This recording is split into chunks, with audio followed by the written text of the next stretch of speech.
तो देखना है कि अब अभिषेक मनु सिंघवी की ओर से जो दलीलें दी जा रही हैं अरविंद केजरीवाल के पक्ष में, कोर्ट को कौन कन्विंस कर पाता है। ईडी ने अपनी बातें पूरी कर ली हैं। साफ कहा है कि अरविंद केजरीवाल इस शराब नीति घोटाले के मुखिया हैं, उनके ही इशारे पर यह पूरा घपला किया गया है और इसकी बेनिफिशियरी आम आदमी पार्टी है, उसको फायदा मिला है। गोवा के चुनाव में आम आदमी पार्टी के उम्मीदवारों को भी पैसे भेजे गए, हवाला का भी इस्तेमाल किया गया।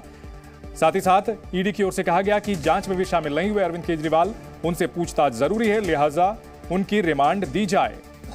और अभिषेक मनु सिंघवी इसका विरोध कर रहे हैं। अरविंद केजरीवाल की ओर से ये उन्होंने कहा है कि पीएमएलए का मामला साबित करना होता है, कोर्ट को आश्वस्त करना होता है, रिमांड यूं ही नहीं मिल जाती है।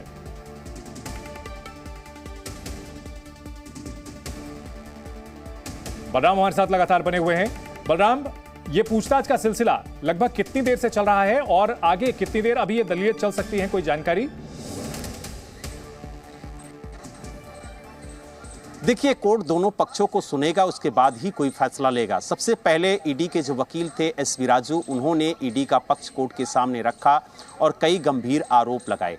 अब अरविंद केजरीवाल के जो वकील हैं अभिषेक मनु सिंघवी, वो केजरीवाल का पक्ष कोर्ट के सामने रख रहे हैं। जैसे ही उनका पक्ष खत्म होगा उसके बाद कोर्ट फैसला लेगा कि आखिरकार उन्हें रिमांड देनी या अगर रिमांड देनी है तो कितने दिनों की रिमांड देनी है, क्योंकि ईडी की तरफ से 10 दिनों की रिमांड मांगी गई है, लेकिन 10 दिनों की रिमांड नहीं दी जाएगी या फिर दी जाएगी, ये भी देखने वाली बात होगी। क्योंकि के कविता में भी 10 दिनों की रिमांड ईडी ने मांगा था, तो 7 दिनों की रिमांड ईडी को मिली थी।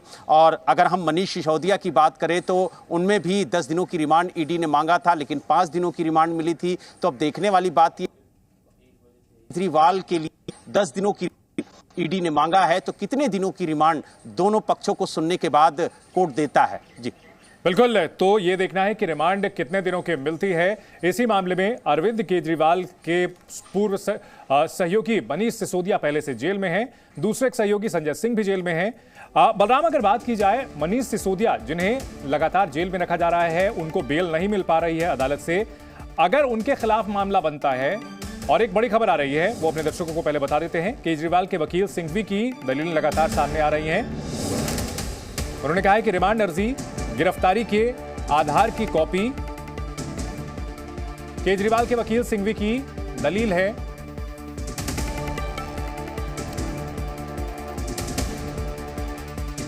वो लगातार ये दावा कर रहे हैं कि अरविंद केजरीवाल की रिमांड ना दी जाए। पीएमएलए का केस जो ईडी ने पेश किया है उसे साबित करना जरूरी है। रिमांड अर्जी और गिरफ्तारी के आधार की कॉपी।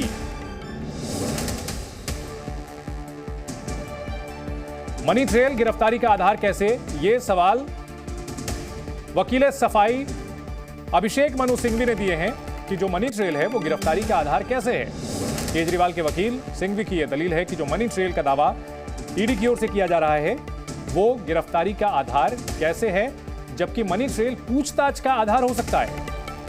केजरीवाल के वकील अभिषेक मनु सिंघवी ये कह रहे हैं कि जो मनी ट्रेल है वो पूछताछ का आधार तो हो सकता है, लेकिन गिरफ्तारी का आधार कैसे। अब यहां ईडी की ओर से यह भी जरूर कहा गया है कि अरविंद केजरीवाल 9 समन के बावजूद पूछताछ के लिए पेश ही नहीं हुए हैं। बलराम हमारे साथ बने हुए हैं। बलराम, अब इस मामले के जो कानूनी पहलू हैं अभिषेक मनु सिंघवी एक एक करके सामने ला रहे हैं कि भाई जो मनी ट्रेल है वो पूछताछ का आधार हो सकता है, गिरफ्तारी का आधार कैसे। बिल्कुल, देखिए, अरविंद केजरीवाल का पक्ष रखते हुए अभिषेक मनु सिंघवी बार बार ये सवाल खड़े कर रहे हैं कि जो पीएमएलए एक्ट के तहत गिरफ्तारी दिखाई गई है वो गिरफ्तारी कैसे हुई है। पीएमएलए एक्ट पूछताछ में इस्टेब्लिश किया जाता है, ना कि गिरफ्तारी का आधार होता है। हालांकि जिस तरीके से ईडी के वकील ने पक्ष रखा, उसके बाद हर एक आरोपों का जवाब देते हुए अभिषेक मनु सिंघवी कोर्ट में नजर आ रहे हैं और वो बार बार ये कह रहे हैं कि जिस तरीके से गिरफ्तारी हुई है, जिस तरीके से रिमांड की मांग की जा रही है ईडी की तरफ से, वो रिमांड ना दी जाए। तो कहीं ना कहीं रिमांड को खारिज करने की जो मांग है वो अरविंद केजरीवाल के वकील अभिषेक मनु सिंघवी की तरफ से कोर्ट में की जा रही है। हालांकि अब देखने वाली बात ये होगी कि जिस तरीके से वो अपना पक्ष रख रहे हैं, जिस तरीके से वो आधार मांग रहे हैं कि किस तरीके से पीएमएलए एक्ट के तहत गिरफ्तार किया गया और किस तरीके से पीएमएलए एक्ट के तहत उन्हें रिमांड चाहिए, ये भी उन्होंने रखा कोर्ट के सामने। अब देखने वाली बात ये होगी कि और जो आरोप लगाए गए हैं, जो बताया गया कि हवाला के जरिए पैसा आया, 4 रास्तों से पैसा आया, तो गोवा चुनाव पैसा खर्च हुआ 45 करोड़ और जो वहां प्रत्याशी थे उनके पास भी वो पैसा पहुंचा, तो आरोप बेहद गंभीर लगाए गए हैं। आरोप सिंघवी क्या कहते हैं, ये भी देखने वाली बात होगी। बिल्कुल, तो अब दलील दी जा रही है अभिषेक मनु सिंघवी की ओर से कि मनी ट्रेल पूछताछ का आधार हो सकता है, मनी ट्रेल गिरफ्तारी का आधार नहीं है। लेकिन आपको यह बता दें कि अरविंद केजरीवाल की गिरफ्तारी को लेकर के कल हाईकोर्ट में बाकायदा ईडी ने दस्तावेज पेश किए थे। अरविंद केजरीवाल की ओर से यह मांग की गई थी कि उनको गिरफ्तारी पर रोक लगाई जाए, लेकिन ऐसा कुछ नहीं हुआ था और हाईकोर्ट से अरविंद केजरीवाल को राहत नहीं मिल पाई थी। तो ऐसे में एक चीज तो साफ है कि ईडी ने अपनी तैयारी पुख्ता की हुई है, लिहाजा अरविंद केजरीवाल के लिए आसान नहीं रहने वाले हैं आने वाले कुछ दिन। जी न्यूज़।